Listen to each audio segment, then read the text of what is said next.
Ito na ang Akala ko nga, dead end na to. Sabi ko, ang pangit naman. mahaba pala ito. Pahinga lang tayo. Miniting lang tayo. Harimani silin siya. Sabi ko, hindi ako Hindi ako na. Oo. Pasok na tayo sa cave. Ayan ang cave. Pero maganda ba itong mga ganito dahil ang tubig bumababa. Saan ka punta ka? Madali ka.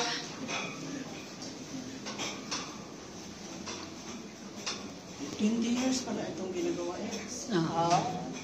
Pero mo 99 kaya nga nagpatikit sila dahil malaki siguro nagastos. Nagastos, oo. Nagastos. Oo naman. Kasi hindi siguro. Kasi sil-sil nila. Uy, tulo nga. Para madala ng tao. Tumutulo. Pero tuloy-tuloy ito kasi mga wire, nagalaw mo na pa sa Talaga. Talaga naman. Kasi basa. Eh, Pag hindi ka nanginig dyan, luto ka kaagad. Totong ka dyan.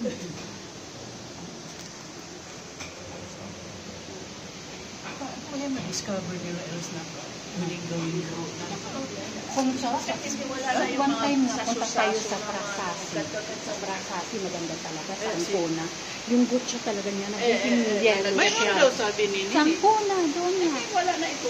Wala na daw. Ito yung mas maganda. Ayan o, ayan o, ayan o. Parang mga ganyan.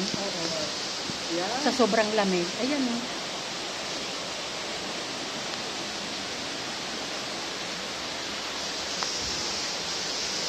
Yung mga tulo, nagiging ano. 10 minutes yung stove. Naku po. Ayan o, tingnan mo. Paglabas mo, buhin ka. Yung mga tulo. Ayan.